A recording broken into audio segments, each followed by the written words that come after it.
आबासाहेब, हे बरोबर नाही. काय बरोबर नाही विजयराव? अहो, का त्या भाबड्या लोकांना नादी लावता? हिंमत असल तर निवडणुका जिंकून दाखवा. बघाच तुम्ही आबासाहेब, या वेळेस गुलाल सरदेसाईचाच उधळणार. येतो, असे म्हणत दोन्ही हात जोडत दोन्ही भाऊ गेले. काय चाललंय हे सगळे? मी म्हणत होतो ना, हे असं राजकारण करू नका. महादेवनगरमध्ये राजकारण बरंच पेटलंय. नमस्कार श्रोते हो, सोनेरी पान या यूट्यूब चॅनलमध्ये सर्वांचे हार्दिक स्वागत. श्रोते हो, आज आपण ऐकणार आहोत यात्रा या कथेचा भाग 9. मागच्या भागात आपण वाचले, यात्रेत तमाशा ठेवण्यावरून 2 ग्रुपमध्ये खडाजंगी चालू झाली होती. आता पुढे काय बापूसाहेब, मगाचपासनं तुम्ही तमाशा लावून ठेवलंय. अहो, तमाशा नाही, ऑर्केस्ट्रा म्हणतात त्याला. विजय सरदेसाई, आबासाहेबांचा विरोधक, दारातून येताना म्हणाला. त्याच्याबरोबर त्याचा लहान भाऊ अजयही होता. त्याच्या आवाजाने चाललेला गोंधळ शांत झाला.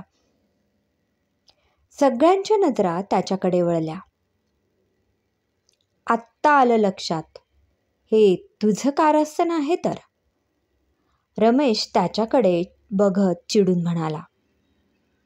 हे प्रकरण वेगळ्याच वळणावर जातंय हे लक्षात आल्यावर अजिंक्यने साक्षीला आतमध्ये जाण्याचा इशारा केला. त्याचा इशारा समजून घेऊन साक्षीही आत गेली. काहीतरी काय बोलतोय रमेश? याच्यात कशाचं कारस्थान? गावात लोकांच्या करमणुकीसाठी काहीतरी ठेवलं म्हणजे कारस्थान झालं काय? अरे विचार की अजिंक्यला, शहरात असतो का नाही ऑर्केस्ट्रा? विजय अजिंक्यच्या गळ्यात हात टाकत म्हणाला. हे बघून आबासाहेब खूप चिडले. ते बोलणार तोच आपल्या खांद्यावरचा विजयचा हात बाजूला करत अजिंक्य पुढे आला. करमणुकीचाच विषय आहे ना? मग त्यात एवढा गोंधळ कशासाठी? आणि त्यासाठी ऑर्केस्ट्राची काय गरज आहे? मनोरंजनासाठी आपण मुलांचे प्रोग्राम ठेवूयात. आपल्याच मुलांचे नाटक, डान्स, जे काही मुलं सादर करू शकतील ते प्रोग्राम ठेवू. यामुळे मुलांनाही एन्जॉय करता येईल आणि घरातील लेडीजलाही. आणि जर तुम्हालाही डान्स करायचा असेल तर तुम्ही पण करा. तिथेच उभ्या असणाऱ्या एका व्यक्तीच्या खांद्यावर हात ठेवत अजिंक्य म्हणाला. हे ऐकून सगळेच जण शांत झाले. गावातील लोक एकमेकांकडे बघायला लागले. आपला डाव फसतोय हे विजयच्या लक्षात आले. तो अजून पुढे काही बोलणार तोच आबासाहेब म्हणाले, ठरलं तर मग.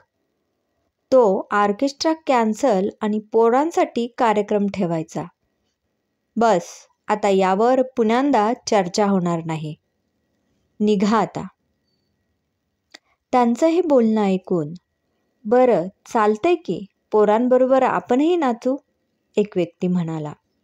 यावर सर्वच जण हसत निघून गेले. आबासाहेब, हे बरोबर नाही. काय बरोबर नाही विजयराव? अहो, का त्या भाबड्या लोकांना नादी लावता? हिंमत असाल तर निवडणुका जिंकून दाखवा. बघाच तुम्ही आबासाहेब, या वेळेस गुलाल सरदेसाईचाच उधळणार. येतो, असे म्हणत दोन्ही हात जोडत दोन्ही भाऊ निघे गेले. काय चाललंय हे सगळे? मी म्हणत होतो ना, हे असं राजकारण करू नका. आम्ही काही बी करत नाही अजिंक्यराव. समोरून आलेल्यांना फक्त परतून लावतो. हां, पर आज तुम्ही जे केलं ना, त्यानं त्या विजयाचं नाक चांगलंच ठेचलं, बापूसाहेब म्हणाले. मी फक्त पर्याय काढला, असं म्हणून अजिंक्य रूममध्ये गेला. त्याला घडलेला प्रकार अजिबात आवडलेला नव्हता. अजिंक्य, उद्या मंदिरात किती वाजता जायचे आहे? बराच वेळ शांत बसलेल्या अजिंक्यला बोलतं करण्यासाठी साक्षीने विचारले. 7 वाजता. त्याचं एवढंच उत्तर ऐकून, अजिंक्य, काय झालंय? मगाशी जे झालं त्यामुळे अपसेट आहेस का तू? साक्षी, मला नाही आवडत आबासाहेबांना असं कोणी काही बोललेलं. कसा बोलत होता तो विजय? म्हणूनच मला राजकारणच नाही आवडत. जाऊ दे ना, संपला ना तो विषय. नाहीतर ज्याच्यासाठी आलोय ते एन्जॉय करायचे राहील. साक्षीने असे म्हटल्याबरोबर अजिंक्यने आपले विचार बाजूला करत, असे कसे राहील? उद्या 7 वाजताच आपण मंदिरात जाणार आहोत. उद्याची पूजा झाली की परवा मस्त धमाल करू यात्रेत. दुसऱ्या दिवशी सकाळी सगळे तयार होऊन साक्षीची वाट बघत होते. राधे, बघ जरा जाऊन, झालं का नाही साक्षीचं? वय अक्कासाहेब, असं म्हणून राधा साक्षीच्या रूमकडे जायला वळली आणि खाली येणाऱ्या साक्षीला बघून म्हणाली, वहिनीसाहेब, अहो अख्ख्या गावात तुमच्यासारखं कोण नाही. काय झाक दिसताय असा?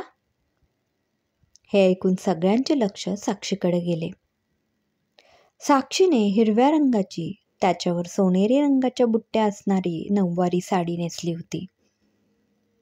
गुलाबी रंगाच्या ब्लाऊजवर सोनेरी नाजूक नक्षीमुळे साक्षीच्या सौंदर्यात भर पडली होती.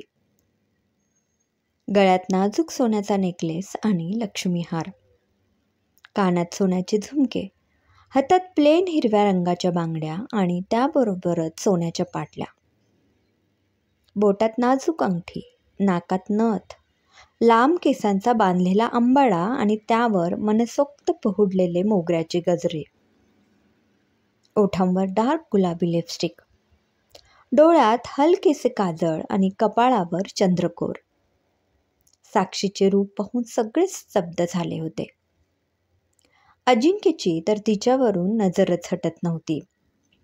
ते बघून विलास हळूच त्याच्या कानात म्हणाला, वहिनीच आहेत.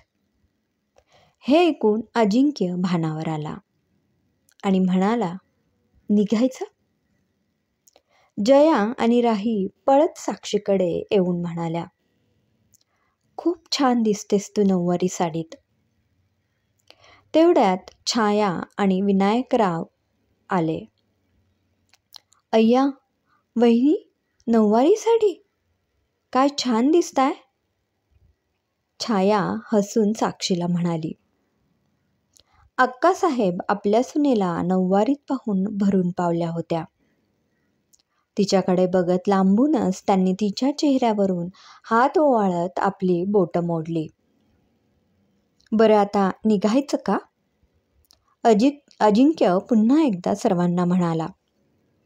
हो, निघूयात. सर्वच जण निघाले. आदित्यला राधाने घेतले होते. अजिंक्य साक्षीजवळ आला आणि हळूच तिच्या कानात म्हणाला, आज स्वर्गातील अप्सरा खाली आल्याचा भास होतोय. यावर अप्सरेकडे नाही तर पूजेकडे लक्ष द्यावे, नाहीतर आबासाहेबांचा रोष ओढावून घ्याल अजिंक्यराव. साक्षीही त्याची मस्करी करत म्हणाली. थोड्याच वेळात सर्वजण गावात पोहोचले. क्रमशः कशी होईल महादेवाची पूजा? सगळे व्यवस्थित होईल का? वाचूया पुढील भागात. धन्यवाद.